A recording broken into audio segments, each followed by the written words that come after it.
전하, 큰일 났사옵니다. 대전 문이 벌컥 열리며 내관이 숨을 헐떡이며 황급히 뛰어들어왔습니다. 그의 얼굴에는 공포와 당혹감이 뒤섞여 있었지요. 한밤중 달빛조차 구름에 가려진 어둠 속에서 궁궐 담장 너머로 한 그림자가 조용히 넘어왔습니다. 경비병들의 눈을 피해 마치 바람처럼 안개처럼 움직이는 그 그림자의 정체는 과연 무엇이었을까요? 머슴이 주인 어르신께 밤새도록 이야기를 들려드리듯 야단머슴은 여러분께 긴 여정의 이야기를 정성스럽게 풀어놓습니다. 구독과 좋아요로 이야기의 문을 활짝 열어주세요. 자, 그럼 오늘의 긴 이야기 시작합니다. 옛날 옛적 조선 중기 한양 도성 한가운데 우뚝 솟은 경복궁에는 한 임금이 살고 있었습니다. 재위 15년째에 접어든 성종대왕, 그는 어진 마음씨로 백성들의 사랑을 받는 임금이었지요. 하지만 그 누가 알았겠습니까? 화려한 용포 안에 감춰진 임금의 깊은 근심을 말입니다. 달이 중천에 떠오른 깊은 밤, 편전에는 정막만이 감돌았습니다. 촛불 하나가 외롭게 타들어가며 어둠과 싸우고 있었지요. 그 희미한 불빛 아래 성종은 책상 앞에 앉아 고개를 푹 숙인 채 깊은 생각에 잠겨 있었습니다. 책상 위에는 상소문들이 산더미처럼 쌓여 있었습니다. 하나하나 펼쳐보면 모두 같은 내용이었지요. 전하, 후사를 서두르소서. 국본이 흔들리고 있사옵니다. 어서 대를 이을 왕자를 얻으소서. 성종은 관자놀이를 손으로 누르며 낮게 신음했습니다. 머리가 지끈지끈 아파왔지요. 이 밤도 잠은 오지 않았습니다. 아니, 어찌 잠이 오겠습니까? 온 조정이 들끓고 대신들이 매일같이 상소를 올리는 이 상황에서 말입니다. 이 자리에 앉은 지 벌써 15년이 흘렀건만 성종은 혼잣말처럼 중얼거렸습니다. 진정 나를 위하는 자가 단 한 명이라도 있단 말인가? 그의 목소리는 텅 빈 정각 안에 쓸쓸히 울려 퍼졌습니다. 믿었던 신하들의 거듭된 배신과 이간질에 그의 마음은 이미 성한 곳이 하나도 없었지요. 모두가 자기 이익만을 챙기고 권력 다툼에만 혈안이 되어 있었습니다. 그 중에서도 가장 큰 근심은 바로 중전윤 씨의 건강이었습니다. 중전윤 씨는 성종이 왕위에 오른 지 얼마 되지 않아 간택된 분이었습니다. 그녀는 명문가의 딸로 태어나 어려서부터 학문과 예절을 익힌 그야말로 완벽한 중정감이었지요. 아름다운 외모는 물론이고 온화한 성품과 지혜로운 판단력까지 갖추고 있었습니다. 하지만 하늘은 그녀에게 한 가지를 주지 않았습니다. 바로 건강한 몸이었지요. 중전은 어려서부터 몸이 허약했습니다. 조금만 무리를 해도 열이 나고 계절이 바뀔 때마다 알아누웠습니다. 그럼에도 불구하고 그녀는 중전으로서의 책무를 다하기 위해 늘 최선을 다했지요. 성종은 그런 중전을 지극정성으로 보살폈습니다. 전국 팔도에서 명의를 불러들이고 귀한 약재를 구해다 다려 먹였습니다. 하지만 중전의 건강은 나아지지 않았고 무엇보다도 아직 왕자를 낳지 못하고 있었습니다. 15년. 참으로 긴 세월이었습니다. 처음 몇 년은 조정에서도 기다려 주었습니다. 중전마마께서 아직 젊으시니 곧 좋은 소식이 있을 것이다라고들 했지요. 하지만 세월이 흐르고 중전의 나이가 30을 넘어서자 분위기가 달라지기 시작했습니다. 전하, 이제는 결단을 내리셔야 합니다. 후궁을 들이시어 왕자를 얻으소서. 국본을 세우지 못하면 나라가 위태로워지옵니다. 신하들의 압박은 날이 갈수록 강해졌습니다. 특히 데뷔전에서도 심심찮게 후궁 간택을 권유하는 말이 흘러나왔지요. 성종은 괴로웠습니다. 중전을 사랑했고 그녀가 겪는 고통을 누구보다 잘 알고 있었기 때문입니다. 후궁을 드린다는 것은 곧 중전에게 그대는 실패했소라고 말하는 것과 같았습니다. 어찌 그런 잔인한 말을 할 수 있겠습니까? 그날 밤 성종은 책상 위에 상소문들을 하나씩 집어들고 천천히 읽었습니다. 읽으면 읽을수록 가슴이 답답해졌지요.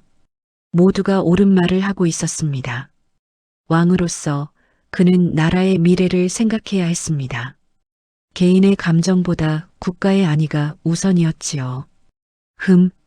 성종은 긴 한숨을 내쉬었습니다. 바로 그때였습니다. 밖에서 급한 발소리가 들려왔습니다. 그리고 문이 조심스럽게 열리며 한 내관이 들어왔지요. 전하, 아직도 주무시지 않으셨사옵니까? 그는 머리가 희끗희끗 센 50대의 늙은 내관, 장상선이었습니다. 세자 시절부터 성종을 모셔온 최측근 중에 최측근이었지요. 잠이 오지 않는구나, 상선아.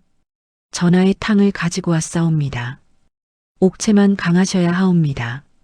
장상선은 눈가에 눈물까지 글썽이며 정성스럽게 약사발을 올렸습니다. 그 모습이 너무나 간절해 보여서 성종은 더 이상 거절할 수 없었지요. 그래, 고맙구나. 성종은 따뜻한 탕을 천천히 마셨습니다. 쓰디쓴 약재의 맛이 혀끝에서 입천장으로 그리고 목구멍을 타고 내려갔습니다. 하지만 이상하게도 그날따라 그 쓴맛이 유난히 더 쓰게 느껴졌습니다. 장상선은 성종이 탕을 다 마실 때까지 공손히 서서 기다렸습니다. 그의 얼굴에는 충성스러운 신하의 모습이 역력했지요. 하지만 만약 그 순간 누군가 조금 더 자세히 들여다보았다면 알 수 있었을 것입니다.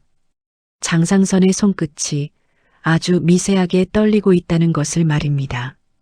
이제 주무시옵소서, 전하. 내일도 조회가 있지 않사옵니까? 그래야겠구나.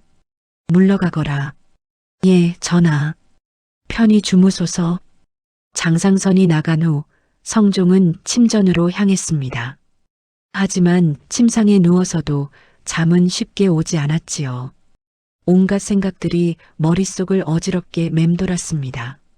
중전은 지금 무엇을 하고 있을까? 혹시 또 밤잠을 설치고 있는 것은 아닐까? 성종은 중전전 쪽을 바라보았습니다. 저 멀리 희미하게 불빛이 보였습니다.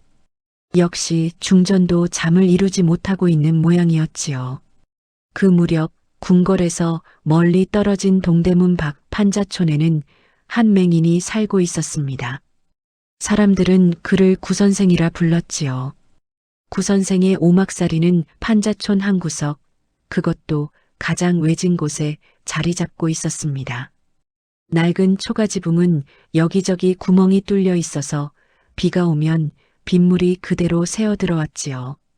벽은 헌 가마니로 덕지덕지 기워져 있었고 문짝은 삐걱거리는 소리를 내며 겨우 매달려 있었습니다. 하지만 그 누추한 집안에는 묘한 기운이 감돌고 있었습니다. 가난하고 초라한 겉모습과는 달리 안은 깨끗하게 정돈되어 있었지요. 구선생은 비록 눈이 보이지 않았지만 모든 물건의 위치를 정확히 알고 있었습니다. 구선생은 태어날 때부터 앞을 볼 수 없었습니다. 그의 어머니는 그를 낳다가 세상을 떠났고 아버지는 아들이 맹인으로 태어난 것을 한탄하며 술로 세월을 보내다가 그 역시 일찍 세상을 떠났지요. 홀로 남겨진 구선생은 어려서부터 온갖 고생을 다했습니다. 동냥을 하며 하루하루를 연명했고 때로는 며칠씩 굶기도 했습니다. 하지만 이상하게도 그는 결코 비뚤어지지 않았습니다. 오히려 남을 돕는 일에 앞장섰고 언제나 밝은 미소를 잃지 않았지요. 그런 그에게 한 가지 특별한 능력이 있었습니다. 바로 사람의 손을 잡으면 그 사람의 운명을 볼 수 있다는 것이었습니다. 처음 그 능력을 발견한 것은 10살 무렵이었습니다. 동냥을 하다가 한 아낙네의 손을 잡았는데 갑자기 머릿속에 영상이 떠올랐던 것이지요. 그 아낙네가 저녁에 길을 가다가 돈주머니를 줍는 장면이었습니다. 아주머니, 오늘 저녁에 길을 가시다가 돈을 주우실 거예요. 뭐라고? 이 꼬마가 무슨 소리를 하는 게야? 아낙네는 웃으며 돈 한 푼을 던져주고 갔습니다. 하지만 그날 저녁 그 아낙네는 정말로 길에서 돈주머니를 주었지요. 그 안에는 은자가 가득 들어 있었습니다. 소문은 삽시간에 퍼졌습니다. 동대문 밖에 신기한 맹인 꼬마가 있다더라. 손만 잡으면 미래를 본다던데? 사람들이 하나둘씩 구선생을 찾아오기 시작했습니다. 처음에는 호기심 반, 의심 반으로 왔던 사람들이 구선생의 정확한 예언에 깜짝 놀라곤 했지요. 저 양반 3년 뒤에 벼슬길에 오르겠소. 저 아가씨 다음 달에 좋은 혼처를 만나게 될 것이요. 저 장사치 조심하시오. 오늘 물건을 팔다가 사기를 당할 수 있소.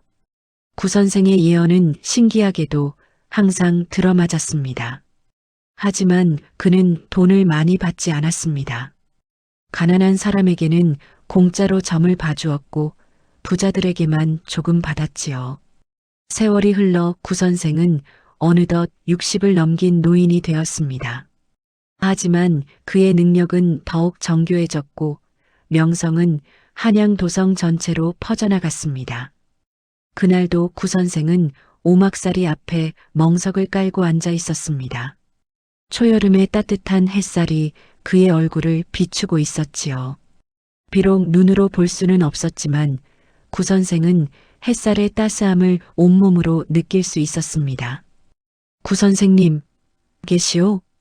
멀리서 누군가 부르는 소리가 들렸습니다. 발소리로 짐작건대 젊은 여인이었지요. 여기 있소. 어서 오시구려.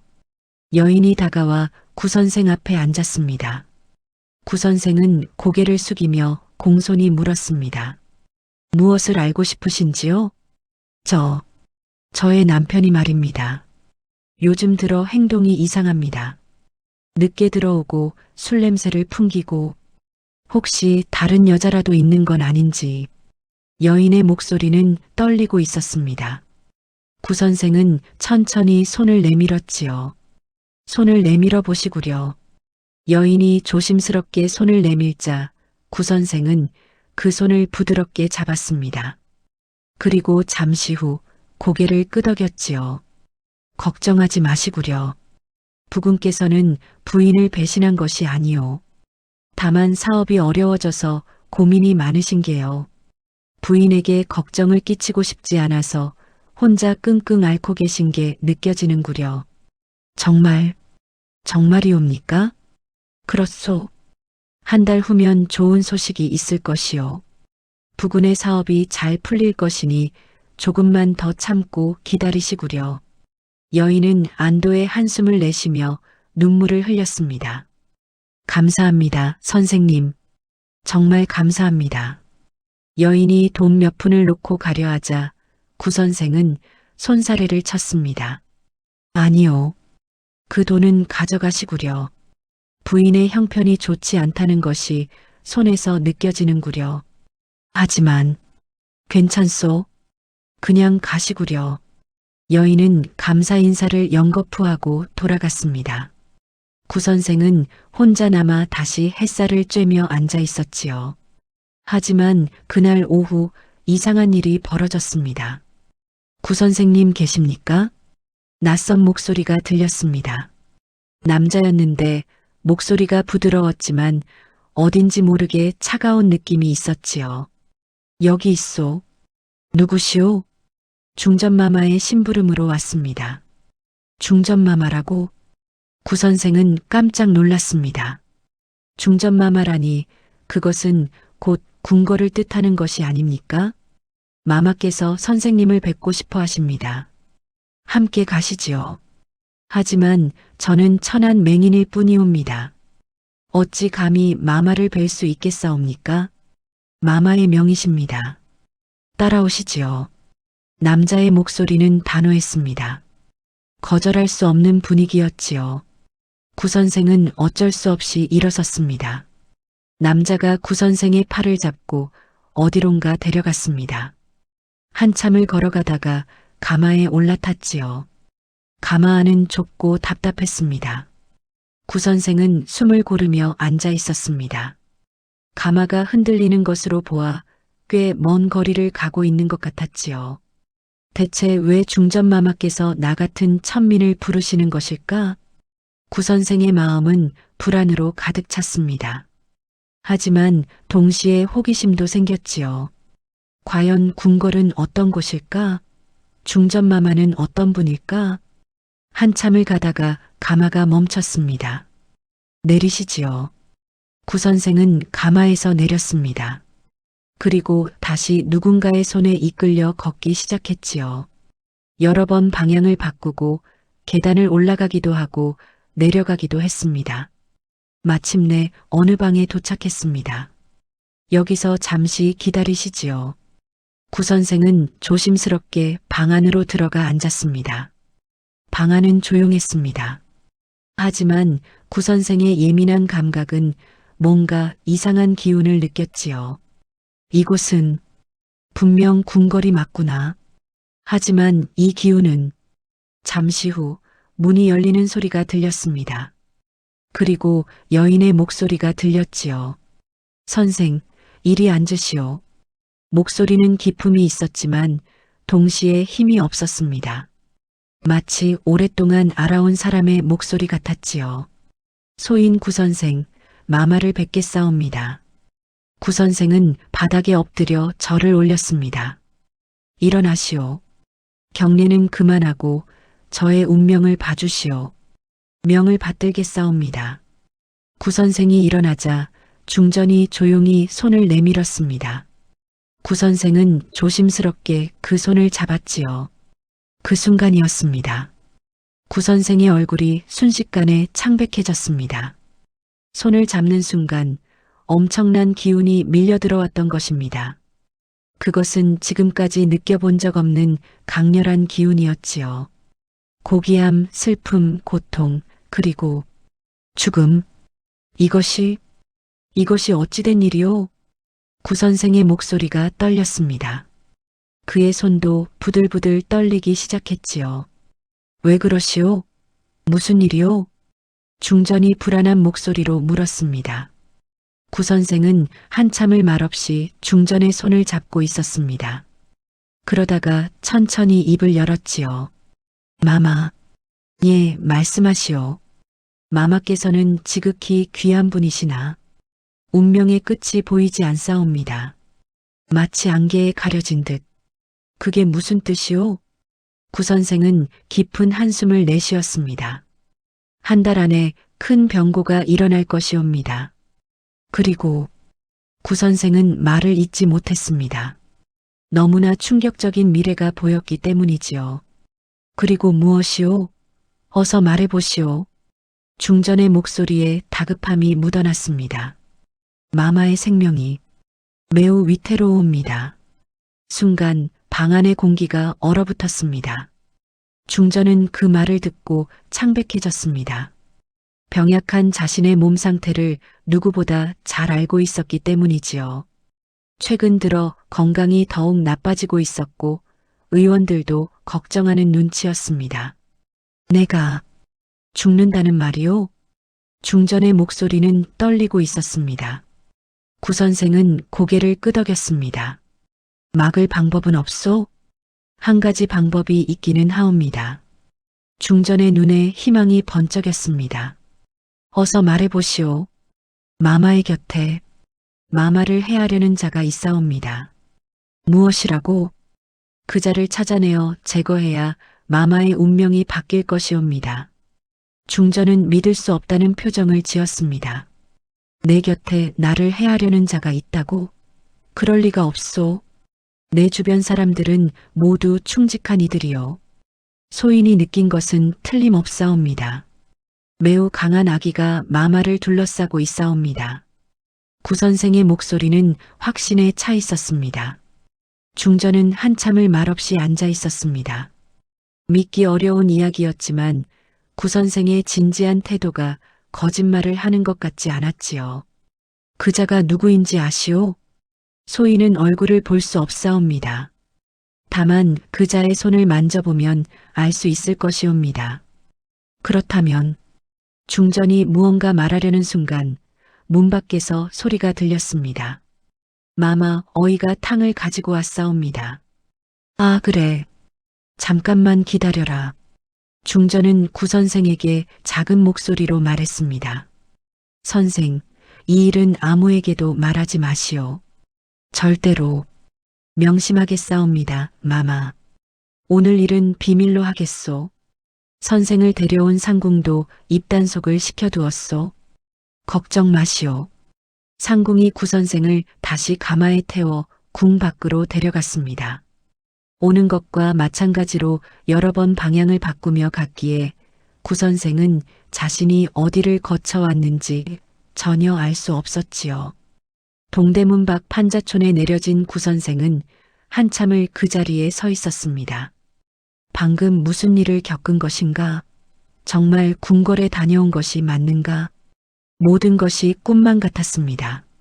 하지만 손바닥에 남아있는 그 기운은 틀림없이 진짜였지요. 구선생은 오막살이로 돌아가 자리에 누웠습니다. 하지만 잠은 오지 않았습니다. 중전의 운명이 자꾸만 머릿속을 맴돌았기 때문이지요. 마마 곁에 있는 아기. 그것은 대체 누구의 것일까? 그날 밤부터 중전 윤씨는 더욱 불안해졌습니다. 구선생의 말이 자꾸만 떠올랐기 때문이지요. 내 곁에 나를 해하려는 자가 있다고? 대체 누가 그런 짓을 한단 말인가? 중전은 잠을 이룰 수 없었습니다. 창밖을 보니 달빛이 방 안으로 스며들고 있었지요. 그 차가운 달빛이 마치 자신의 운명을 비추는 것만 같았습니다. 다음 날 아침 중전은 평소처럼 기상하여 세수를 했습니다. 하지만 거울에 비친 자신의 얼굴을 보고 깜짝 놀랐지요.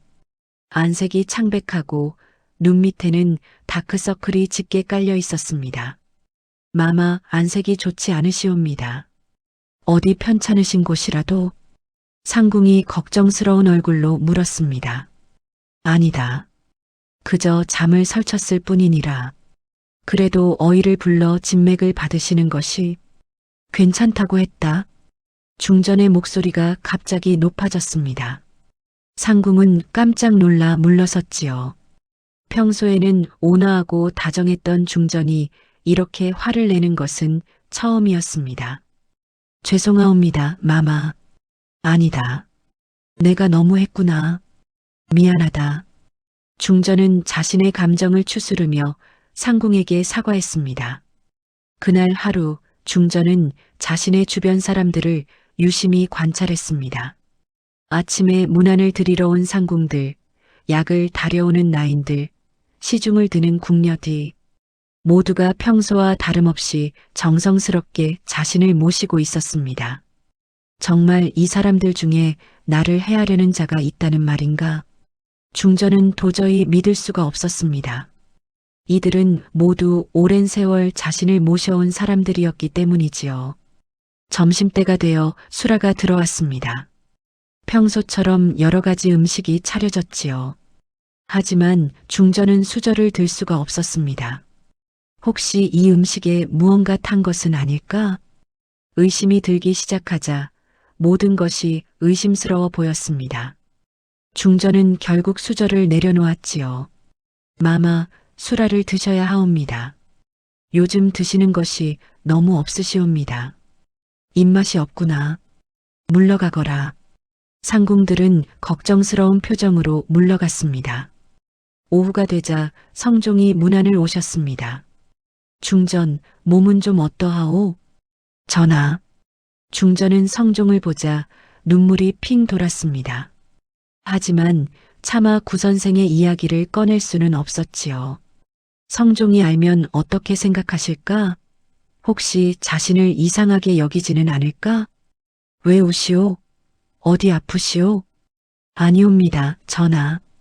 그저 전하를 뵈니 반가워서 그러옵니다. 성종은 중전의 손을 잡았습니다. 요즘 안색이 좋지 않소? 무슨 일이라도 있소? 아무 일도 없사옵니다. 그저 날씨 탓인 듯 하옵니다. 중전은 억지로 미소를 지었습니다. 성종은 한참을 중전을 바라보다가 입을 열었습니다. 중전, 내게 할 말이 있소. 무슨 말씀이신지요, 전하? 성종은 잠시 망설이다가 천천히 말했습니다. 조정에서 후궁을 간택하라는 상소가 끊이지 않소. 순간 중전의 얼굴이 굳어졌습니다. 전하, 나는 경의 뜻을 먼저 듣고 싶소. 경은 어찌 생각하시오? 중전은 한참을 말없이 앉아 있었습니다. 가슴이 답답하고 눈물이 날 것 같았지만 꾹 참았지요. 이것이 나의 운명인가? 결국 나는 실패한 중전인가? 하지만 중전은 왕비였습니다. 개인의 감정보다 나라를 먼저 생각해야 했지요. 전하의 뜻을 따르겠사옵니다. 정말 괜찮겠소? 예, 전하. 국본을 세우는 것이 무엇보다 중요하옵니다. 성종은 중전의 손을 꼭 잡았습니다. 고맙소, 중전. 경의 마음을 잘 알겠소. 성종이 나간 후 중전은 혼자 남아 눈물을 흘렸습니다. 조용히 소리 없이 한없이 눈물이 흘러내렸지요. 바로 그때였습니다. 갑자기 어지러움을 느끼며 중전은 비틀거렸습니다. 마마, 상궁들이 황급히 달려왔습니다. 괜찮다. 괜찮아. 하지만 중전의 얼굴은 새하얗게 질려 있었고 식은땀이 흘러내리고 있었습니다. 어서 어이를 부르거라. 상궁들의 다급한 외침이 중전전에 울려 퍼졌습니다. 그날 밤 한양 도성 어느 한적한 주막에서는 두 남자가 은밀히 만나고 있었습니다. 한 명은 장상선 내관이었고 다른 한 명은 좌의정 이숙이었지요. 어떻소, 내관? 일이 잘 진행되고 있소? 이숙의 목소리는 낮았지만 그 안에는 음흉한 기대감이 담겨 있었습니다. 대감, 걱정하지 마십시오. 모든 것이 계획대로 되어가고 있사옵니다. 장상선은 주위를 살피며 더욱 목소리를 낮추었습니다. 중전마마의 기력이 날로 쇠하고 계시옵니다. 조금만 더 기다리면. 좋아, 좋아. 그런데 혹시 눈치챈 사람은 없겠지? 없사옵니다. 모두들 마마께서 원래 병약하신 줄로만 알고 있사옵니다. 허허, 잘했네. 중전마마께서 돌아가시면 우리가 추천하는 여인을 새 중전으로 앉힐 수 있을 게 아닌가. 이숙은 술잔을 들어 올리며 비열한 미소를 지었습니다. 그렇게 되면 자네는 더욱 큰 권력을 쥐게 될 것이고 나는 자네의 힘을 빌어 이 나라를 마음대로 주무를 수 있겠지. 대감, 그때가 오면 소인도 잊지 말아 주십시오. 물론이지, 물론이고 말고. 자네는 나의 가장 충실한 동지가 아닌가. 두 사람은 서로를 보며 음흉하게 웃었습니다. 그들은 알지 못했습니다. 저 어둠 속 주막 밖에서 한 그림자가 이 모든 대화를 엿듣고 있다는 것을 말입니다. 하지만 그 그림자는 아직 움직이지 않았습니다. 때가 아니었기 때문이지요. 사흘 후 중전의 병세는 더욱 악화되었습니다. 고열에 시달리고 음식은 넘기지도 못했지요. 의원들이 밤낮으로 간호했지만 차도가 없었습니다. 성종은 매우 걱정이 되었습니다. 밤낮으로 중전전을 오가며 중전을 돌보았지요. 중전, 힘을 내시오. 반드시 나을 것이오. 전하, 죄송하옵니다. 중전의 목소리는 너무나 약해져 있었습니다. 어느 날 밤 성종은 편전에 홀로 앉아 깊은 생각에 잠겨 있었습니다. 중전의 병이 나날이 심해지는 것이 너무나 이상했기 때문이지요. 분명 의원들이 최선을 다하고 있는데 왜 차도가 없는 것일까? 바로 그때 평소에는 하지 않던 생각이 문득 떠올랐습니다. 혹시, 정말 혹시, 성종은 고개를 저었습니다. 아니, 그럴 리가 없다고 생각했지요. 하지만 의심의 씨앗은 이미 마음속에 뿌려진 후였습니다. 성종은 결심을 굳혔습니다. 직접 진실을 알아보기로 한 것이지요. 다음 날 밤 성종은 평민옷으로 갈아입고 은밀히 궁을 빠져나왔습니다. 호위무사 한 명만 데리고 말입니다. 전하, 어디로 가시려는지요? 동대문 밖으로 가자. 동대문 밖이라고요? 조용히 따라오기만 해라. 성종과 호위무사는 어둠을 틈타 한양 거리를 빠르게 걸었습니다. 다행히 밤이 깊어 사람들이 별로 없었지요. 드디어 동대문 밖 판자촌에 도착했습니다. 성종은 이곳저곳을 둘러보며 구선생의 집을 찾았습니다. 전하, 대체 누구를 찾으시는지요? 조용히 해라. 한참을 헤매다가 마침내 가장 외진 곳에 있는 허름한 오막살이를 발견했습니다. 여기인 것 같구나. 성종은 조심스럽게 문을 두드렸습니다. 계십니까? 잠시 후 안에서 소리가 들렸습니다. 누구시오? 문을 열어주십시오. 할 말이 있습니다. 문이 삐걱거리며 열렸습니다. 희끗한 머리의 노인이 나타났지요. 바로 구선생이었습니다. 누구신지 모르겠으나 이 밤중에 무슨 일이시오? 저는 한 사람의 운명을 알고 싶어서 왔습니다. 구선생은 잠시 망설이다가 문을 열어주었습니다. 들어오시지요. 성종과 호위무사가 좁은 방 안으로 들어갔습니다. 방 안은 깨끗했지만 너무나 초라했지요. 손을 내밀어 보시지요. 성종이 손을 내밀자 구선생은 그 손을 조심스럽게 잡았습니다. 그 순간 구선생의 얼굴이 굳어졌습니다. 이것은 무엇이 보이십니까? 전하이시옵니까? 성종은 놀랐습니다. 구선생이 자신의 신분을 알아챈 것이지요. 어찌하셨소? 송금을 보면 그 사람의 신분을 알 수 있사옵니다. 전하처럼 고귀한 기운을 가진 분은 처음이옵니다.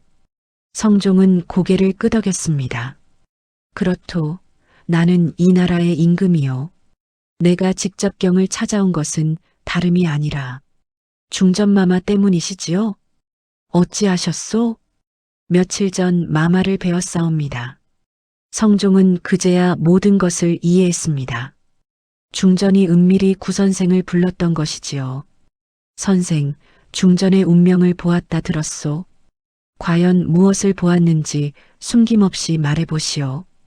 구선생은 잠시 망설이다가 천천히 입을 열었습니다. 전하, 소인이 본 것은 구선생은 깊은 한숨을 내쉬었습니다. 중전마마의 생명이 매우 위태로우시옵니다. 하지만 그것은 단순한 병 때문이 아니옵니다. 무슨 뜻이오? 누군가 마마를 해하려는 음모가 있사옵니다. 성종의 눈빛이 매서워졌습니다. 감히 중전을 해하려는 자가 있단 말이오? 그 자가 누구인지 아시오? 소인은 얼굴을 볼 수 없사옵니다. 다만 송금과 기운으로 사람을 판단할 뿐이옵니다. 하지만 마마 곁에 있는 누군가입니다. 매우 가까운 곳에 있는 자이옵니다. 성종은 충격을 받았습니다. 중전 곁에 있는 사람이라면 그것은 곧 자신이 믿었던 사람들 중 한 명이라는 뜻이 아닙니까? 선생, 경이 직접 그 자를 찾아낼 수 있겠소? 전하, 중전마마 곁에 있는 모든 이들을 한 명씩 소인에게 보여주시옵소서. 그들의 손을 만져보면 알 수 있을 것이옵니다. 성종은 잠시 생각하다가 고개를 끄덕였습니다. 좋소. 그리하도록 하겠소. 하지만 이 일은 극비로 진행되어야 하오. 누구에게도 들켜서는 안 되오. 명심하겠사옵니다. 전하. 내일 밤 다시 경을 찾아오겠소. 성종은 구선생의 집을 나와 궁으로 돌아갔습니다. 그의 마음은 복잡했지요. 정말 중전 곁에 배신자가 있단 말인가? 대체 누가 그런 짓을 한단 말인가? 다음 날부터 성종은 비밀리에 작전을 펼치기 시작했습니다. 아무도 눈치채지 못하게 조심스럽게 한 명씩 말이지요.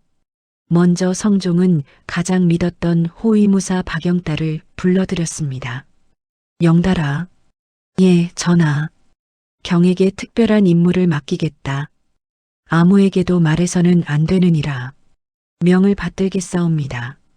성종은 박영달에게 구선생의 존재와 계획을 알려주었습니다. 박영달은 놀랐지만 곧 침착하게 임무를 받아들였지요. 전하, 소신이 반드시 범인을 찾아내겠사옵니다. 고맙다 영달아. 경만 믿는다. 그날 밤 박영달은 구선생을 궁 안으로 몰래 데려왔습니다.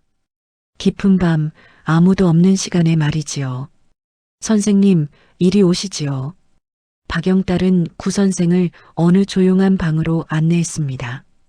그곳에서 성종이 기다리고 있었지요. 오셨소, 선생. 전하를 뵙겠사옵니다. 자, 이제부터 한 명씩 사람들을 데려올 것이요. 선생께서는 그들의 손을 잡아보고 판단해 주시오. 명을 받들겠사옵니다. 첫 번째로 들어온 사람은 중전전의 상궁이었습니다. 그녀는 10년 넘게 중전을 모셔온 충직한 상궁이었지요. 전하께서 부르셨다 하여. 그렇소. 이리 앉으시오. 상궁이 앉자 성종은 자연스럽게 말했습니다. 경이 중전마마를 오래 모셨다고 들었소. 그동안 고생이 많았겠소. 황송하옵니다, 전하. 그런데 경의 손을 한번 보고 싶소. 의원들이 말하기를 오래 약을 달인 사람의 손은 특별하다고 하더군. 소인의 손이 그리 특별할 것이 없사옵니다만. 성종은 상궁의 손을 잡았습니다. 그리고 슬쩍 구선생 쪽으로 손을 내밀었지요. 구선생이 조용히 다가와 상궁의 손을 만져보았습니다. 잠시 후 구선생은 고개를 저었습니다. 아니라는 신호였지요.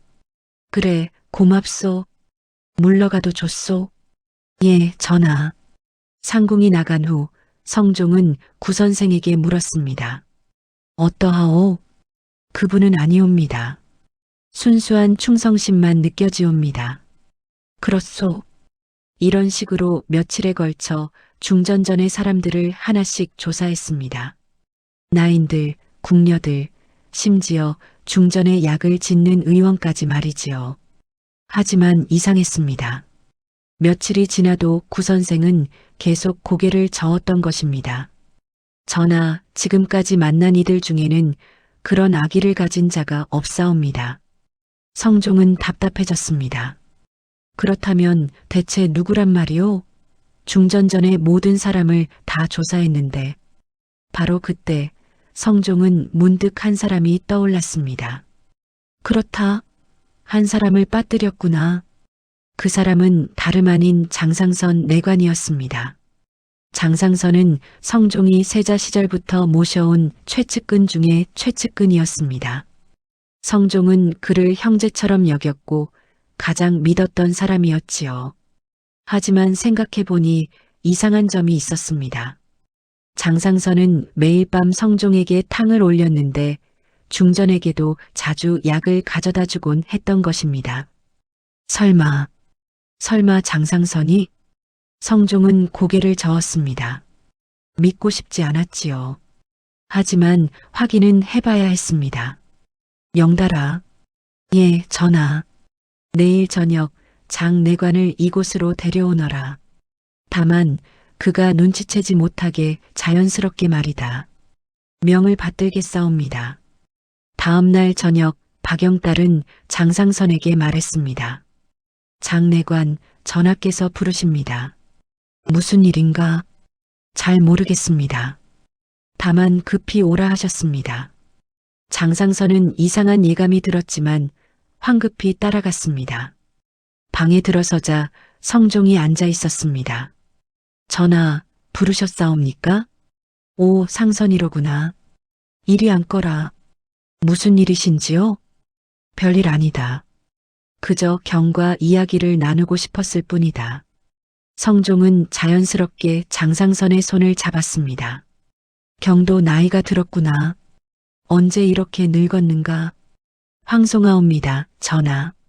성종은 장상선의 손을 잡은 채 어둠 속에 숨어있던 구선생에게 신호를 보냈습니다. 구선생이 조용히 다가왔지요. 구선생이 장상선의 손을 만지는 순간이었습니다. 구선생의 얼굴이 일그러졌습니다. 그리고 온몸이 부들부들 떨리기 시작했지요. 이것은 구선생은 지금까지 느껴본 적 없는 강렬한 악의를 느꼈습니다. 마치 독사의 기운 같았지요. 아니, 독사보다 더 무서운 것이었습니다. 성종은 구선생의 반응을 보고 모든 것을 알았습니다. 바로 이 사람이었던 것입니다. 하지만 성종은 태연한 척했습니다. 그래, 수고했다. 물러가거라. 예, 전하. 편히 주무소서. 장상선이 나간 후 성종은 주저앉았습니다. 믿었던 사람의 배신이 너무나 충격적이었기 때문이지요. 전하. 구선생이 조심스럽게 말을 걸었습니다. 틀림없사옵니까? 예, 전하. 소인이 느낀 것은 확실하옵니다. 그분의 손에서 매우 강한 살기와 악의가 느껴졌사옵니다. 성종은 한참을 말없이 앉아 있었습니다. 그러다가 천천히 입을 열었지요. 고맙소, 선생. 경 덕분에 진실을 알게 되었소. 전하, 앞으로 어찌하시려는지요? 성종의 눈빛이 차갑게 가라앉았습니다. 일단은 모른 척 해야겠소. 적을 잡으려면 더 큰 증거가 필요하오. 현명하신 판단이옵니다, 전하. 하지만 오늘부터 중전이 먹는 모든 것을 내가 직접 확인하겠소. 더 이상 중전을 위험에 빠뜨릴 수는 없소. 성종은 결심을 굳혔습니다. 이제부터가 진짜 싸움이었지요. 그날 밤부터 성종은 은밀히 움직이기 시작했습니다. 먼저 박영달에게 명령을 내렸지요. 영달아, 장상선의 뒤를 밟아라. 그가 어디를 가고 누구를 만나는지 낱낱이 기록하라. 명을 받들겠사옵니다. 박영달은 그날부터 장상선의 그림자가 되었습니다. 낮에는 멀찌감치 따라다니고 밤에는 그가 나가는 곳마다 몰래 뒤를 밟았지요. 며칠 후 박영달은 놀라운 광경을 목격했습니다. 깊은 밤 장상선이 궁을 몰래 빠져나간 것입니다. 그리고 한양 도성안 어느 한적한 주막으로 향했지요. 박영달은 조심스럽게 뒤를 따라갔습니다. 주막 밖 어둠 속에 숨어서 안을 살폈습니다. 장상선은 주막 안가장 구석진 방으로 들어갔습니다. 그곳에는 이미 한 사람이 기다리고 있었지요. 박영달은 눈을 가늘게 뜨고 그 사람을 확인했습니다. 저 사람은 좌의정 이숙. 박영달은 숨을 죽였습니다. 좌의정과 내관이 은밀히 만나다니 이것은 보통 일이 아니었습니다. 늦었소, 내관. 죄송하옵니다, 대감. 궁을 빠져나오는 것이 쉽지 않았습니다. 그래서 일은 잘 되어가고 있소? 예, 대감. 걱정하지 마십시오. 장상선은 주위를 살피며 목소리를 낮추었습니다. 중전마마의 기력이 날로 쇠하고 계시옵니다. 매일 조금씩 탕에 섞고 있으니 곧 결과가 있을 것이옵니다. 탕에 섞는다고? 그것이 무엇이오? 이것이옵니다. 장상선은 품에서 작은 병을 꺼냈습니다. 그 안에는 투명한 액체가 들어 있었지요. 이것은 독약이옵니다. 한 번에 많이 먹으면 죽지만 조금씩 먹으면 서서히 기력을 떨어뜨리는 독이지요. 오호, 교묘하구만. 그렇다면 아무도 의심하지 못하겠군. 그렇다옵니다. 모두들 중전마마께서 원래 병약하신 줄로만 알고 있사옵니다. 이숙은 만족스러운 미소를 지었습니다. 좋아, 아주 좋아. 그런데 혹시 전하께서는 눈치채지 못하셨겠지? 물론이옵니다. 전하께서는 저를 가장 믿으시는 분이옵니다. 의심조차 하지 않으십니다. 허허, 그래야지. 그런데 말이오. 이숙은 잠시 머뭇거리다가 물었습니다. 혹시 궁 안에서 수상한 움직임은 없었소? 수상한 움직임이라고요? 그러니까. 누군가 조사를 한다거나 이상한 사람이 드나든다거나. 장상선은 고개를 저었습니다. 전혀 없었사옵니다. 모든 것이 평온합니다. 그렇다면 다행이요. 계속 잘 부탁하오. 명심하겠사옵니다, 대감. 두 사람은 술잔을 부딪히며 음흉하게 웃었습니다. 박영달은 이 모든 대화를 엿듣고 치를 떨었습니다. 감히 중전마마를 독살하려 하다니, 그것도 이렇게 교묘한 방법으로. 박영달은 즉시 궁으로 돌아가 성종에게 보고했습니다. 전하, 큰일이옵니다. 무슨 일이냐, 영달아?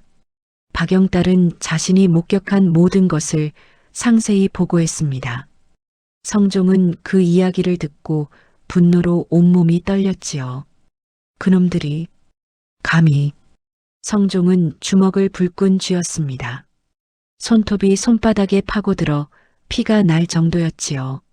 전하, 당장 저놈들을 잡아들여 국문해야 하옵니다. 하지만 성종은 고개를 저었습니다. 아니다. 아직은 때가 아니다. 전하, 만약 지금 잡아들이면 저들이 끝까지 발뺌할 것이다. 우리에게는 확실한 증거가 필요하다. 성종은 침착하게 생각했습니다. 영달아, 장상선의 처소를 은밀히 수색하라. 독약이 있는지 찾아보고 있다면 가져오너라. 하지만 절대 들키지 마라. 명을 받들겠사옵니다. 다음 날 밤 박영달은 장상선의 처소로 잠입했습니다. 그의 무술 실력은 뛰어났기에 아무도 눈치채지 못했지요. 방안을 샅샅이 뒤진 끝에 박영달은 침상 밑에 숨겨진 작은 괴짝을 발견했습니다. 이것이 무엇일까? 괴짝을 열자 안에는 여러 개의 작은 병이 들어 있었습니다. 박영달은 그중 하나를 조심스럽게 꺼내 품에 넣었지요. 그리고 아무 일도 없었던 것처럼 조용히 빠져나왔습니다. 전하, 이것을 찾았사옵니다.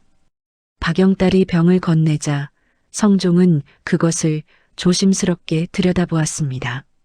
이것이 그 독약이로구나. 전하, 어이를 불러 이것이 무엇인지 확인해 보시지요. 그래야겠구나. 성종은 가장 믿을 만한 어이를 은밀히 불러들였습니다. 이것이 무엇인지 알아보시오. 하지만 아무에게도 말해서는 안 돼요. 명을 받들겠사옵니다, 전하. 어이는 병을 받아들고 조심스럽게 냄새를 맡아보았습니다. 그리고 작은 쥐를 구해다가 그 액체 한 방울을 먹였지요. 잠시 후 놀라운 일이 벌어졌습니다. 쥐가 비틀거리더니 쓰러진 것입니다. 숨은 쉬고 있었지만 기력이 완전히 빠진 상태였지요. 전하, 이것은 맹독이옵니다. 맹독이라고? 예. 한 번에 많이 먹으면 즉사하지만 조금씩 먹으면 서서히 기력을 빼앗는 무서운 독이옵니다. 어이는 떨리는 목소리로 말을 이었습니다. 이것을 오래 먹으면 결국 내장이 썩어들어 죽음에 이르옵니다. 그것도 아무도 모르게. 성종은 그 말을 듣고 경악했습니다. 그렇다면 중전이 그동안 이것을 먹어왔다는 말이오? 아마도 그럴 것이옵니다, 전하. 성종은 더 이상 참을 수 없었습니다. 영달아. 예, 전하. 당장 장상선과 좌의정 이숙을 잡아들여라. 그리고 의금부에 가두고 엄히 국문하라. 명을 받들겠사옵니다. 그날 밤 궁궐은 발칵 뒤집혔습니다. 금부도사들이 장상선의 처소로 들이닥쳤습니다. 장상선, 역적의 죄로 체포한다. 무슨 소리요? 나는 억울하오. 하지만 소용없었습니다. 장상선은 곧바로 포박되어 끌려갔지요. 동시에 좌의정 이숙의 저택도 급습당했습니다. 대감, 큰일이옵니다. 금부도사들이 쳐들어왔습니다. 뭐라고? 이숙은 황급히 도망치려 했지만 이미 저택은 포위되어 있었습니다. 좌의정 이숙, 영모의 죄로 체포한다. 이게 무슨 일이냐? 나는 조정의 대신이다. 닥쳐라, 역적놈. 두 사람은 의금부로 끌려가 국문을 받았습니다. 사실대로 아뢰라. 내 놈들이 중전마마를 독살하려 했다는 것이 사실이냐? 억울하옵니다. 소인은 그런 짓을 한 적이 없사옵니다. 장상선은 끝까지 발뺌했습니다. 하지만 증거는 확실했지요. 그렇다면 이것은 무엇이냐? 국문관이 독약병을 내밀었습니다. 이것은 내 처소에서 발견된 것이다. 어이가 확인한 결과 맹독이라 하였다. 장상선의 얼굴이 새하얗게 질렸습니다. 또한 내 놈이 좌의정과 만나 밀담을 나눈 것도 목격되었다. 무엇을 더 변명하겠느냐? 더 이상 숨길 수 없었습니다. 장상선은 결국 모든 것을 자백했지요. 죄송하옵니다. 죄송하옵니다. 언제부터 중전마마의 탕에 독을 탔느냐? 3년 전부터옵니다. 무엇이라? 국문관들은 분노에 떨었습니다. 3년이나? 그동안 중전마마께서 고생하신 것이 모두 내 짓이었구나. 용서하소서. 소인이 욕심에 눈이 멀어. 한편 좌의정 이숙도 자백하고 있었습니다. 우리는 중전마마께서 돌아가시면 새로운 중전을 옹립하려 했사옵니다. 누구를 옹립하려 했느냐? 윤필상의 둘째 딸이옵니다. 윤필상? 그자가 누구냐? 중전마마의 친오빠옵니다. 모든 것이 밝혀졌습니다. 윤필상은 중전의 친오빠였지만 권력욕에 눈이 멀어 있었습니다. 병약한 첫째 누이가 죽으면 둘째 누이를 중전으로 만들어 자신의 권력을 키우려 했던 것이지요.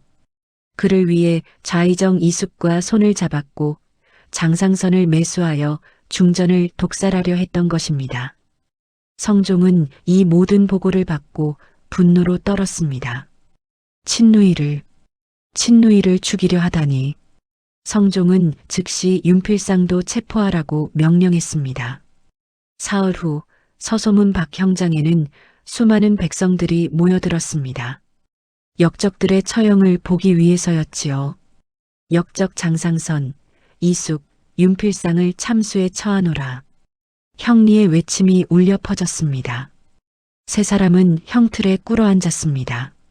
윤필상은 끝까지 울부짖었지요. 억울하옵니다. 저는 잘못이 없사옵니다. 하지만 백성들은 차가웠습니다. 친누이를 죽이려 한 놈이 무슨 잘못이 없다고. 저런 놈은 죽어 마땅하다. 형이 집행되는 순간 윤필상은 마지막으로 외쳤습니다. 누이 동생, 미안하다. 칼이 내려왔습니다. 새 역적의 목이 땅에 떨어졌습니다. 역적들이 처형된 후 성종은 즉시 중전전으로 달려갔습니다. 중전? 전하. 중전은 침상에 누워 있었습니다. 여전히 기력이 없었지요. 중전, 이제 괜찮소? 경을 해하려던 자들은 모두 벌을 받았소. 성종은 중전의 손을 꼭 잡았습니다. 전하, 그게 무슨 말씀이신지요? 성종은 그동안 있었던 모든 일을 설명했습니다. 구선생의 예언, 비밀조사, 독약의 발견, 그리고 역적들의 체포까지. 중전은 그 이야기를 듣고 눈물을 흘렸습니다. 오라버니가 저를 죽이려 했다니. 경의 잘못이 아니오. 모든 것은 권력욕에 눈이 먼 경의 오빠 탓이오. 성종은 중전을 다독였습니다. 이제는 더 이상 독을 먹지 않아도 돼오. 경은 반드시 나을 것이오. 그날부터 중전에게는 새로운 약이 올라갔습니다. 성종이 직접 신뢰할 수 있는 어의를 선발하여 약을 짓게 했지요. 놀랍게도 중전의 건강은 빠르게 회복되기 시작했습니다. 한 달이 지나자 중전은 침상에서 일어날 수 있게 되었습니다. 2달이 지나자 안색이 돌아왔고 식욕도 생겼습니다. 3달이 지나자 정원을 거닐 수 있을 만큼 건강해졌지요. 전하, 제가 이렇게 건강해질 줄은 몰랐사옵니다. 당연한 일이오. 경은 원래 건강하셨소. 다만 독 때문에 약해졌던 것뿐이요. 중전은 감사의 눈물을 흘렸습니다. 그리고 넉 달이 지난 어느 날 놀라운 소식이 전해졌습니다. 전하, 중전마마께서 태기가 있으신 듯 하옵니다. 정말이요? 성종은 기뻐서 어쩔 줄 몰랐습니다. 의심의 여지가 없사옵니다. 성종은 즉시 중전전으로 달려갔습니다. 중전, 들었소? 우리에게 아이가 생겼다오. 중전도 눈물을 흘리며 기뻐했습니다.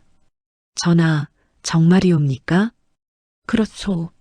하늘이 우리에게 기회를 주신 것이오. 두 사람은 서로를 껴안고 기쁨의 눈물을 흘렸습니다. 오랜 고난 끝에 마침내 희망이 찾아온 것이었지요. 그날 저녁 성종은 홀로 남산을 찾았습니다. 구선생에게 이 기쁜 소식을 전하고 싶었기 때문이지요. 하지만 구선생이 머물던 암자에 도착했을 때 그곳은 텅 비어 있었습니다. 구선생, 구선생.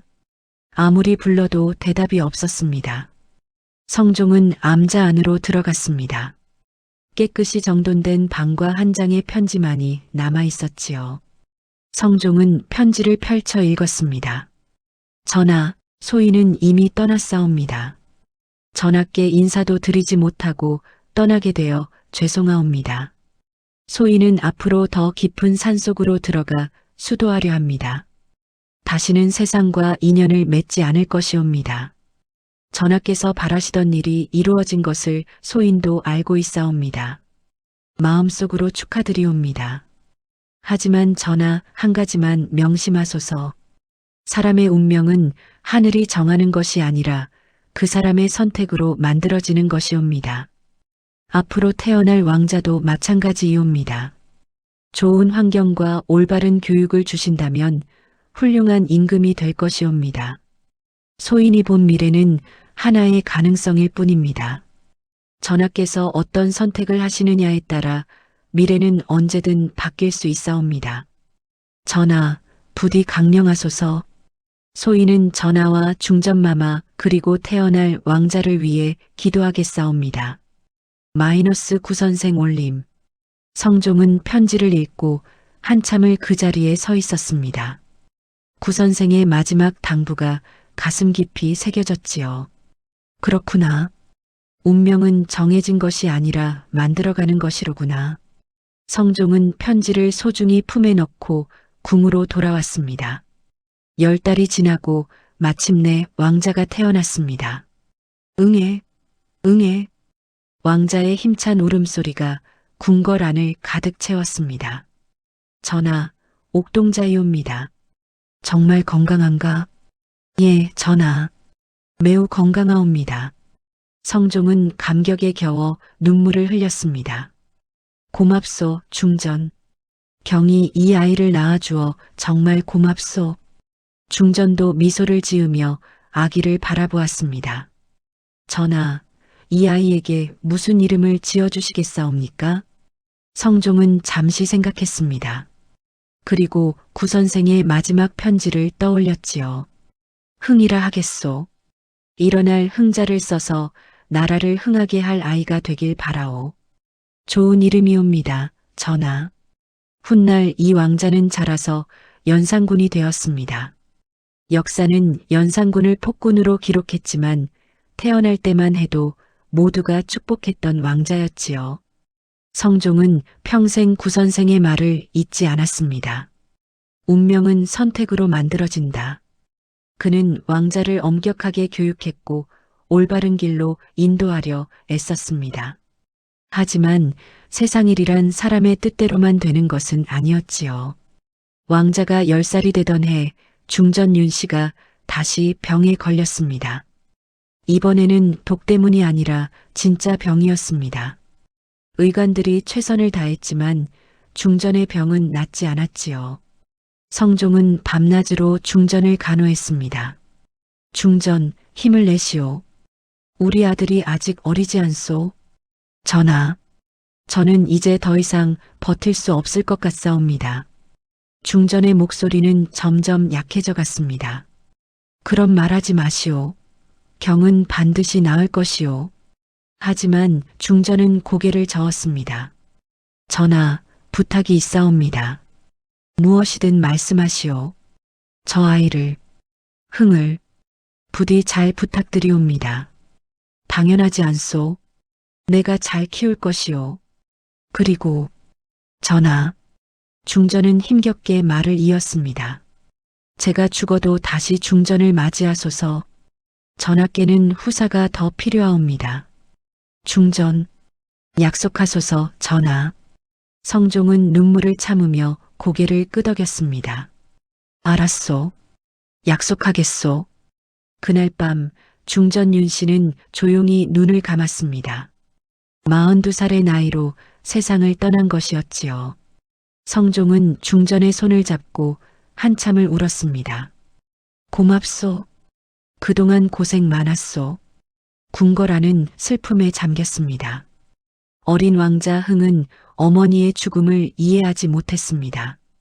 어마마마, 어마마마. 왕자는 하염없이 울기만 했지요. 성종은 아들을 안아주었습니다. 울지 마라, 흥아. 어마마마는 하늘나라에 가신 거란다. 그럼 언제 돌아오세요? 돌아오시지 않는단다. 하지만 항상 하늘에서 너를 지켜보고 계실 거야. 왕자는 이해할 수 없었습니다. 왜 어머니가 돌아오지 않는지, 왜 다시는 볼 수 없는지. 그날부터 왕자의 성격이 변하기 시작했습니다. 밝고 명랑하던 아이가 점점 어두워지고 폐쇄적으로 변해갔지요. 중전의 장례가 끝나고 세월이 흘렀습니다. 성종은 신하들의 권유로 다시 중전을 간택했습니다. 새로 간택된 중전은 윤씨가 아닌 다른 가문의 여인이었지요. 하지만 어린 왕자 흥은 새 중전을 받아들이지 못했습니다. 저 사람은 내 어마마마가 아니야. 흥아, 예의를 지켜라. 싫어요. 나는 진짜 어마마마만 좋아해요. 왕자는 새 중전에게 반항적인 태도를 보이기 시작했습니다. 성종은 걱정이 되었지만 어쩔 도리가 없었지요. 어린 나이에 어미를 잃어서 마음의 상처가 깊구나. 세월은 계속 흘러 왕자는 청년이 되었습니다. 하지만 어머니에 대한 그리움과 새 중전에 대한 반감은 더욱 깊어져만 갔지요. 성종은 왕자를 엄격하게 교육했습니다. 하지만 왕자의 마음속 상처는 쉽게 아물지 않았습니다. 아바마마는 어마마마가 돌아가시자마자 다른 여인을 맞이하셨어요. 왕자는 종종 이런 말을 하곤 했습니다. 흥아, 그것은 나라를 위한 선택이었단다. 나라요? 나라가 어마마마보다 중요하단 말씀이신가요? 성종은 할 말을 잃었습니다. 그렇게 부자 사이에는 보이지 않는 벽이 생겨났습니다. 왕자가 20살이 되던 해 성종은 깊은 밤 또다시 이상한 꿈을 꾸었습니다.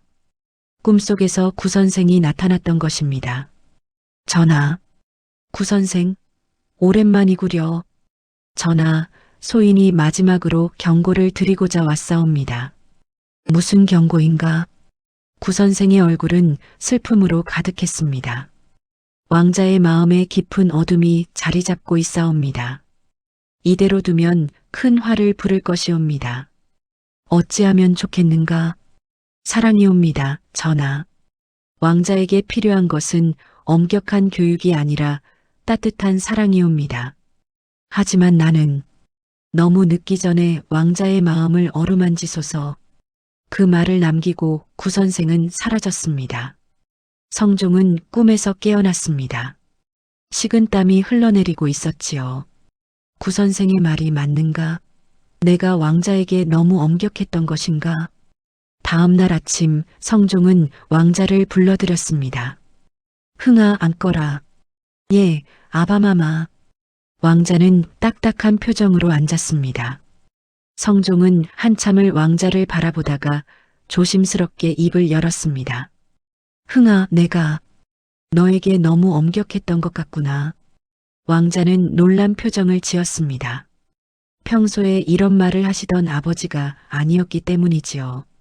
아바마마, 내 어미가 돌아가신 후 나는 너를 훌륭한 왕으로 키우는 것에만 급급했구나. 하지만 정작 내 마음은 살피지 못했던 것 같다. 성종의 눈에 눈물이 맺혔습니다. 미안하다, 흥아. 아비가 잘못했다. 왕자는 처음으로 아버지의 진심을 느꼈습니다. 그동안 쌓였던 벽이 조금씩 무너지는 것 같았지요. 아바마마, 앞으로는 내 마음을 더 살피겠다. 너도 아비에게 솔직하게 말해다오. 예, 아바마마. 부자는 그날 오랜 시간 이야기를 나누었습니다. 처음으로 마음을 열고 대화를 나눈 것이지요. 하지만 이미 너무 많은 세월이 흘러버렸습니다. 왕자의 마음속 상처는 쉽게 아물지 않았지요. 세월이 흘러 성종은 늙어갔습니다. 어느 가을날 성종은 다시 남산의 암자를 찾았습니다. 혹시 구선생이 돌아와 있지 않을까 하는 기대를 안고 말이지요. 하지만 암자는 여전히 텅 비어 있었습니다. 성종은 혼자 암자 앞에 앉아 멀리 한양도성을 바라보았습니다. 구선생, 어디 계십니까? 경의 말씀이 맞았소. 운명은 선택으로 만들어지는 것이었소. 성종은 지난 세월을 돌아보았습니다. 중전을 위기에서 구한 것, 역적들을 처벌한 것, 왕자를 얻은 것. 하지만 완벽하지는 않았습니다. 왕자의 마음속 상처를 제때 어루만지지 못한 것이 가장 큰 후회였지요.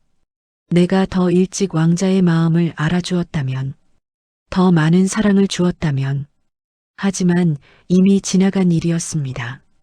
성종은 한숨을 내쉬며 일어섰습니다. 이제 돌아갈 시간이었지요. 궁으로 돌아온 성종은 왕자를 불러들였습니다. 흥아. 예, 아바마마. 내가 이제 늙었구나. 곧 너에게 이 자리를 물려줄 때가 올 것이다.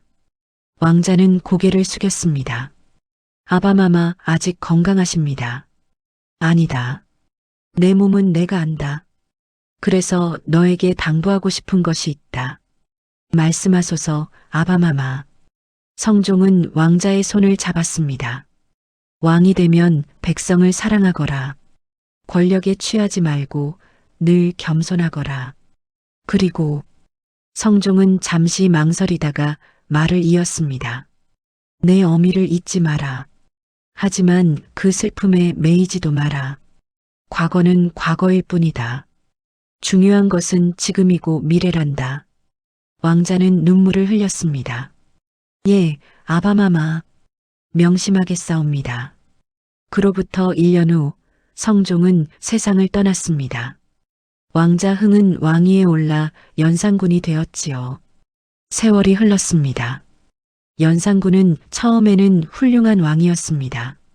아버지의 가르침을 잘 따랐고 백성을 사랑했지요. 하지만 시간이 지나면서 어머니의 죽음에 대한 집착이 다시 고개를 들기 시작했습니다. 어마마마는 정말 병으로 돌아가신 것인가? 연산군은 끊임없이 의심했습니다. 혹시 누가 해친 것은 아닌가? 신하들은 걱정스러웠습니다. 전하, 이미 오래된 일이옵니다. 더 이상 파헤치지 마소서. 하지만 연산군은 듣지 않았습니다. 그는 어머니의 죽음에 대해 조사를 시작했고 그 과정에서 많은 사람들이 희생되었지요. 결국 연산군은 폭군이 되어 왕위에서 쫓겨났습니다. 많은 사람들이 말했습니다. 어린 시절 어머니를 잃은 상처가 그를 폭군으로 만들었다. 만약 중전마마께서 살아계셨다면 이런 일은 없었을 것이다. 하지만 진실은 아무도 모릅니다. 운명이란 것이 정말 존재하는 것일까요? 아니면 우리의 선택이 운명을 만드는 것일까요? 구선생은 말했습니다. 운명은 선택으로 만들어진다. 성종은 중전을 구하기 위해 노력했고 결과적으로 왕자를 얻었습니다. 하지만 왕자의 마음속 상처를 제때 어루만지지 못했습니다. 그 결과 왕자는 폭군이 되었지요. 이것은 운명이었을까요? 아니면 선택의 결과였을까요? 어쩌면 둘 다일지도 모릅니다. 우리에게는 운명이 주어지지만 그 운명을 어떻게 받아들이고 대응하느냐는 우리의 선택입니다. 성종은 최선을 다했습니다. 중전을 구했고 역적들을 처벌했고 왕자를 교육했습니다. 하지만 완벽하지는 않았습니다. 인간은 완벽할 수 없으니까요. 그로부터 오랜 세월이 지난 후 어느 깊은 산속에서 한 노인이 조용히 눈을 감았습니다. 바로 구선생이었습니다. 그는 평생 산속에서 수도하며 살았지요. 다시는 사람의 운명을 보지 않았습니다. 하지만 그는 늘 성종과 중전, 그리고 연산군을 위해 기도했습니다. 부디 평안하시길. 구선생의 마지막 기도였습니다. 그가 죽은 후 그의 오두막에서 한 권의 책이 발견되었습니다. 책에는 이렇게 적혀 있었지요. 사람의 운명을 본다는 것은 축복이자 저주이다. 미래를 안다는 것은 때로는 고통이다. 하지만 기억하라. 운명은 돌에 새겨진 것이 아니다. 운명은 물에 그린 그림과 같다. 언제든 바뀔 수 있고 다시 그릴 수 있다. 중요한 것은 지금 이 순간의 선택이다. 과거를 후회하지 말고 미래를 두려워하지 마라. 오직 현재를 충실히 살아가라. 그것이 운명을 이기는 유일한 방법이다. 이 책은 후대에 전해져 많은 사람들에게 교훈을 주었다고 합니다. 여러분, 오늘의 긴 이야기가 여기서 끝이 납니다. 이 이야기는 우리에게 많은 것을 생각하게 합니다. 첫째, 가장 가까운 사람이 때로는 가장 위험할 수 있다는 것입니다. 성종이 가장 믿었던 장상선이 배신자였듯이 중전의 친오빠 윤필상이 누이를 해하려 했듯이 말이지요. 권력욕에 눈이 멀면 형제도 친구도 심지어 가족도 배신할 수 있습니다. 둘째, 진실은 언제나 드러난다는 것입니다. 아무리 교묘하게 숨기려 해도 결국 진실은 밝혀지는 법입니다. 장상선과 이숙, 윤필상은 완벽한 계획을 세웠다고 생각했지만 결국 모든 것이 탈로 났지요. 셋째, 운명은 우리의 선택으로 만들어진다는 것입니다. 구선생이 말했듯이 미래는 정해진 것이 아닙니다. 우리가 어떤 선택을 하느냐에 따라 얼마든지 바뀔 수 있지요. 성종은 중전을 구하기로 선택했고 그 결과 왕자를 얻었습니다. 하지만 왕자의 마음을 충분히 돌보지 못했고 그 결과 왕자는 폭군이 되었습니다. 모든 선택에는 결과가 따릅니다. 좋은 선택도 나쁜 선택도 말이지요. 넷째, 사랑의 중요성입니다. 연산군이 폭군이 된 가장 큰 이유는 어린 시절 어머니를 잃은 상처였습니다. 만약 성종이 더 일찍 왕자의 마음을 어루만졌다면 역사는 달라졌을지도 모릅니다. 사랑은 모든 상처를 치유할 수 있습니다. 하지만 사랑이 부족하면 상처는 골마서 독이 됩니다. 다섯째, 과거에 얽매이지 말라는 것입니다. 연산군은 어머니의 죽음에 집착한 나머지 현재를 잃어버렸습니다. 과거는 바꿀 수 없습니다. 하지만 현재와 미래는 우리 손에 있지요. 과거를 기억하되 그것에 얽매여서는 안 됩니다. 이 이야기는 조선시대 실제 역사에서 영감을 받았지만 구선생이라는 인물과 독살음모 등은 각색된 부분입니다. 하지만 그 안에 담긴 교훈은 진실입니다. 권력욕의 위험성, 배신의 아픔, 사랑의 중요성, 선택의 무게. 이 모든 것은 지금 우리 시대에도 여전히 유효한 가르침이지요. 여러분은 이 이야기를 통해 무엇을 느끼셨나요? 만약 여러분이 성종이었다면 어떻게 하셨을까요? 만약 여러분이 연산군이었다면 다르게 행동하셨을까요? 우리 모두는 각자의 인생에서 매 순간 선택을 합니다. 그 선택이 모여서 우리의 운명을 만들어 갑니다. 부디 현명한 선택을 하시길 바랍니다. 과거를 후회하지 말고 미래를 두려워하지 마십시오. 오직 현재를 충실히 살아가십시오. 그것이 운명을 이기는 유일한 방법입니다. 오늘의 긴 이야기를 끝까지 들어주셔서 감사합니다. 다음에는 더 흥미진진한 이야기로 찾아뵙겠습니다. 구독과 좋아요는 더 좋은 콘텐츠를 만드는데 큰 힘이 됩니다. 댓글로 여러분의 생각을 들려주세요. 모두 행복한 하루 보내세요. 그럼 다음 이야기에서 뵙겠습니다. 안녕히 계세요.